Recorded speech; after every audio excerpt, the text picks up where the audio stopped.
एक बार फिर आप लोगों का हार्दिक स्वागत है मेरे चैनल पर कुरिंदर सिंह रिव्यूज़ पर। आज हम बात करेंगे फिल्म स्टार जितेंद्र के बारे में।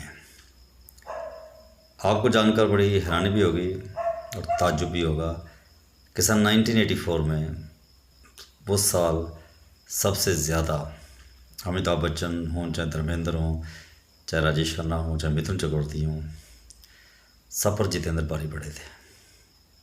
उनकी फिल्मों ने बॉक्स ऑफिस पर तहलका मचा दिया था।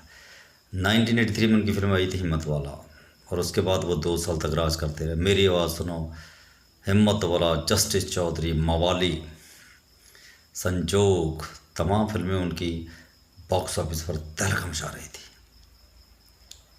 लेकिन उन्होंने एक ऐसा रिकॉर्ड बनाया 1984 में जो मुझे लगता नहीं किसी फिल्म स्टार ने बनाया हो। अगर आपको लगता है कि ऐसा रिकॉर्ड पहले भी बन चुका है तो आप कमेंट करके मुझे बता सकते हैं।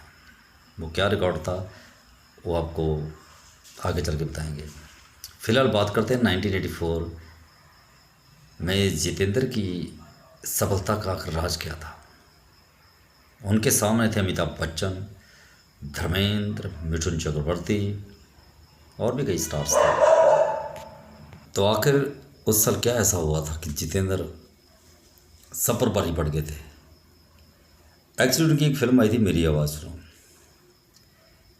उस फिल्म में उन्होंने ऐसा रोल किया था कि लोग उनके दीवाने हो गए थे, और उस साल लोग जितेंद्र पे ज़्यादा ही मेहरबान थे। उनकी हिम्मत वाला फिल्म उनको बहुत पसंद आई, 1983 के लास्ट में आई थी। तो उसके बाद उनकी फिल्मों के पीछे तो लोग पागल ही हो गए।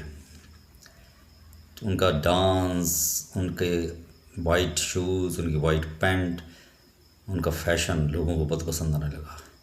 उनकी जोड़ी श्रीदेवी के साथ हिट होगी, जयप्रदा के साथ हिट होगी। तो अमिताभ बच्चन, धर्मेंद्र, ये तमाम स्टार्स बड़े हैरान थे कि आखिर ये बंदा कर क्या रहा है।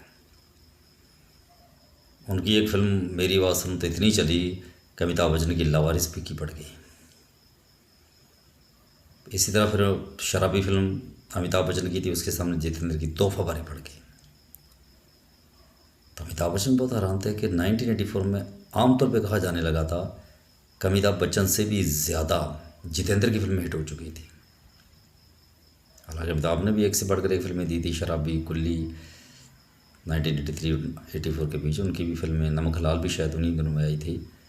लेकिन जितेंद्र की ये फिल्में जो जस्टिस चौधरी, मवाली, संजोग, हिम्मत वाला, ये तमाम बॉक्स ऑफिस पर रिकॉर्ड तोड़ती जा रही थी।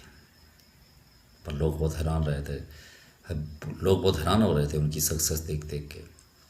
उनको क्रिटिक्स तो बार बार उनको लकी स्टार कह के पल्ला झाड़ रहे थे, लेकिन दर्शकों में उनका क्रेज़ देखते ही बनता था। दर्शक उनको बहुत पसंद कर रहे थे। उनकी एक्चुअली फिल्में फैमिली ड्रामा हुआ करती थी, तो पूरी फैमिली जाया करती थी देखने के लिए, इसलिए उनकी फिल्में उस साल बहुत ज़्यादा चलती थी। अब वो जो रिकॉर्ड मैं आपको बताने वाला हूँ वो रिकॉर्ड ये था कि फ्राइडे के दिन उनकी 2 फिल्में रिलीज़ हुई, यानी कि एक ही दिन, मकसद और तोहफा, और दोनों सेलिब्रेटली हुई। तो यह है एक अनोखा रिकॉर्ड जितेंद्र का जो आज तक कोई नहीं तोड़ पाया कि एक ही दिन में, यानी कि फ्राइडे को, उनकी 2 फिल्में रिलीज़ हुई। सुरेश प्रोडक्शन की तोहफा और मकसद। मकसद में उनके साथ राजेश खन्ना भी थे, लेकिन तोहफा में वो सोलो हीरो थे, उनके साथ थी श्रीदेवी और जयप्रदा। लेकिन दोनों ही फिल्में अंत में सिल्वर जुबली साबित हुई। तो ये है अनोखा रिकॉर्ड जितेंद्र के नाम। Thank you, have a nice time.